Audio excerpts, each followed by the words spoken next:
جی، اپنی ہم نے پہلی اور دوسری ویڈیو میں خدا کے وجود، جو بھگوان ہے، گاڈ ہے، اس کی ایگزسٹنس پر، کریٹر آف دا یونیورس پر بات کی تھی، اور ہم نے سائنٹیفک کچھ تھیوریز کی بات کی، اس کو بتایا، بگ بینگ کو، آئنسٹائن کی بات کی، جان لینوکس کی بات کی، فائن الائنمنٹ ٹیوننگ کی بات کی، ورڈ کیسے پریسائزلی میجرڈ ہے۔ تو یہ جو لوگ اردو اور ہندی سمجھتے ہیں وہ یہ ویڈیو دیکھیں، اسی طرح کی ویڈیو انگلش میں بھی ہے۔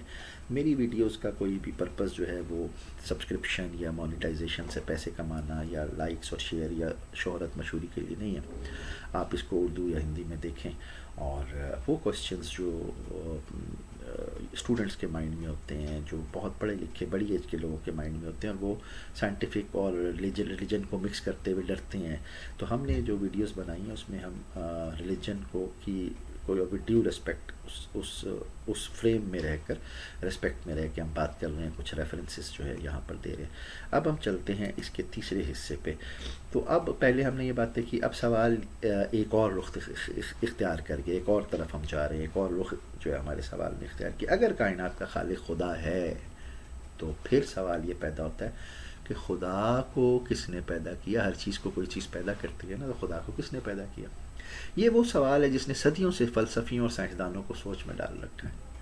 اب ہم یہاں پر ایک بات کرتے ہیں انفائنائٹ ریگریشن اور ایلسٹر میک گارتھ کی، کہ آکسفورڈ یونیورسٹی کے ماہر الحیات اور سائنس کے مورخ ایلسٹر میک گارتھ ایک وقت کے ملحد تھے، سیکولر جس کو آپ کہتے ہیں، لیکن پھر ایمان کی طرف مائل ہوئے۔ ان کے نزدیک سب سے اہم مسئلہ یہ تھا کہ اگر ہر چیز کی کوئی وجہ ہے تو پھر خدا کی بھی وجہ ہونی چاہیے، لیکن اگر یہ سلسلہ لامحدود پیچھے جاتا ہے تو کبھی آغاز نہیں ہوگا۔ اسے کہا جاتا ہے انفائنائٹ ریگریشن۔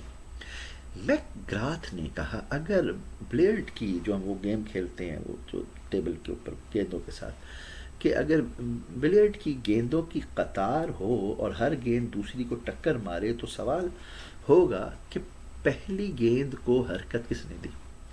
اگر ہم یہ کہیں کہ یہ عمل لامحدود پیچھے پیچھے پیچھے چلا جاتا ہے تو پھر حقیقت میں کوئی پہلی حرکت تو نہیں ہوئی نا، اس کے پیچھے ایک ہے تو اس کے پیچھے اور ہے، ایک اور ہے۔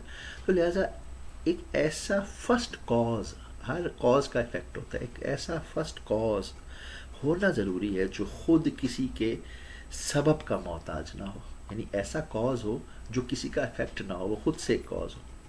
اب اسلامک پرنسپل اس میں یہ ہے کہ یہی تصور اسلام میں واجب الوجود کا ہے، یعنی وہ ہستی جس کا ہونا لازم ہے، جو کسی اور پر موقوف نہیں۔ تو قرآن کہتا ہے کہ اللہ الصمد، نہ وہ کسی کا بیٹا ہے، نہ اس سے کوئی پیدا ہوا، اور نہ ہی اس کا کوئی ہمسر ہے۔ یہ سورہ اخلاق جو قل هو اللہ احد ہم پڑھتے ہیں۔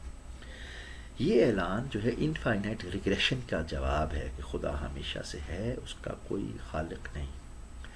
اب ہم بات کرتے ہیں اسپائنوزا کا نظریہ اس پر کیا ہے۔ اب ہم چلتے ہیں 17ویں صدی کی طرف، جہاں فلسفہ جو ہے باروک اسپائنوزا، اس نے جو ہے خدا کو ایک مختلف زاویے سے دیکھا۔ وہ کہتا ہے کہ خدا کوئی شخصیت نہیں ہے جو آسمان سے انسانوں پر نظر رکھتا ہو، بلکہ خدا اور کائنات ایک ہی حقیقت ہیں۔ گاڈ از نیچر، خدا ہی قدرت ہے۔ اسپائنوزا نے کہا کہ قوانین فطرت جیسے کہ الیکٹرو میگنیٹزم، گریویٹی اور تھرمو ڈائنامکس خدا کی ہی صفات ہیں۔ خدا کو الگ نہیں سمجھا جا سکتا، بلکہ خدا ہی وہ نظام ہے جس کے تحت کائنات چل رہی ہے۔ تو اسپائنوزا اور آئنسٹائن کی دونوں کو اب ہم بات کرتے ہیں۔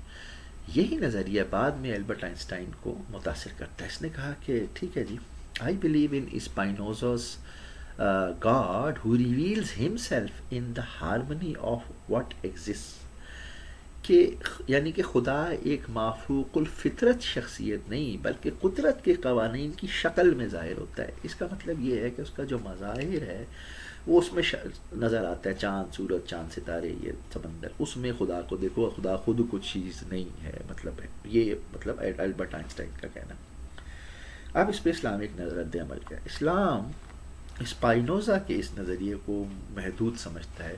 اگر خدا کو صرف قوانین فطرت بنا دیا جائے تو پھر اس کی شخصیت جو ہے وہ اور اختیار، اس کا جو شخصیت اور اس کا اختیار جو ہے وہ ختم ہو جاتا ہے. تو قرآن کہتا ہے کہ وہی ہے جو پیدا کرتا ہے اور پھر دوبارہ پیدا کرے گا، اور یہ اس کے لیے آسان ہے. یہ سورہ الروم کے اندر اللہ تعالیٰ فرما رہا ہے.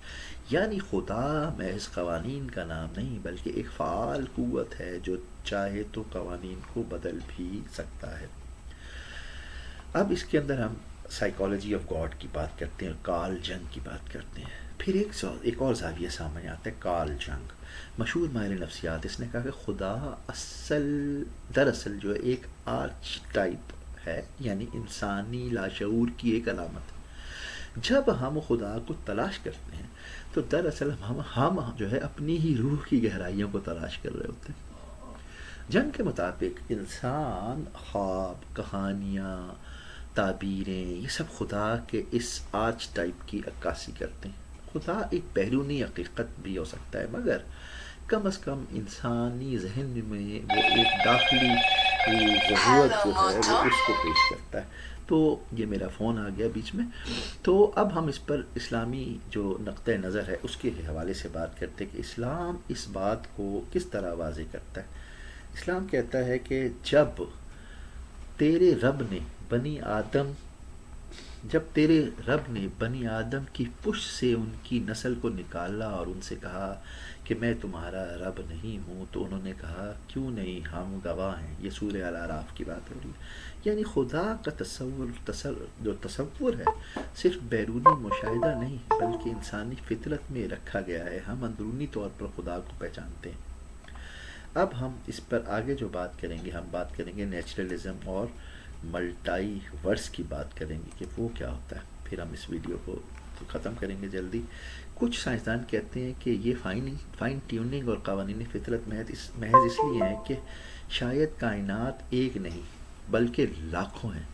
ملٹائی ورس کی تھیوری ہے، لیکن سوال پھر بھی باقی ہے کہ وہ ملٹائی ورس کس نے بنائے. بہت ساری، ایک یونیورس نہیں ہے، بہت ساری کائناتیں، اور وہ قوانین کہاں سے آئے جو ان سب کو چلا رہے ہیں.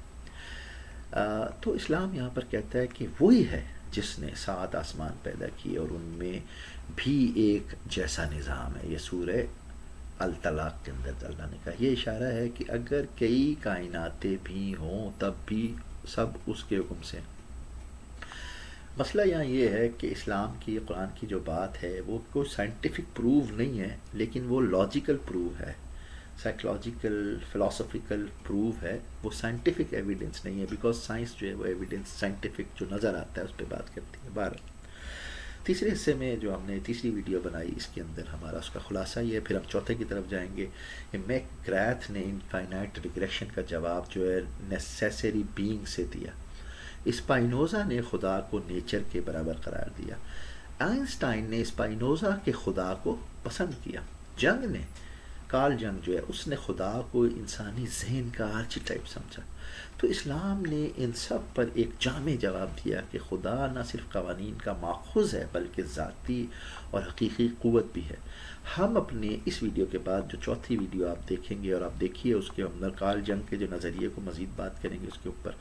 پھر ہم جو ہے ہیرو کا جو جرنیز ہے، ہیروز جو بنائے جاتے ہیں دنیا میں، اس کے اوپر بات کریں گے. انر گاڈ کیا ہے آپ کے اندر، اور ریلیجیس پریکٹسز کیا ہیں اس کے حساب سے. سائنٹسٹ کا اور بلیور، سائنٹسٹ کچھ سوچتا ہے، بلیور جو ہے یہ مذہب کا بلیور ہے وہ کچھ اور سوچتا ہے. ایک ریڈ بک ہے جو جنگ کی تھی، یہ کارل جنگ کی، اس کے اوپر بات کریں گے اپنی اگلی ویڈیو میں. اگین ہماری ویڈیو کا مقصد پیسے کمانا یا کوئی مونیٹائزیشن سبسکرپشن نہیں ہے، لیکن آپ چاہیں اف یو آر انٹرسٹڈ آپ اس کو دیکھیں، اور اگلا پارٹ جو اس کا پارٹ 4 ہوگا وہ آپ ضرور دیکھیے گا.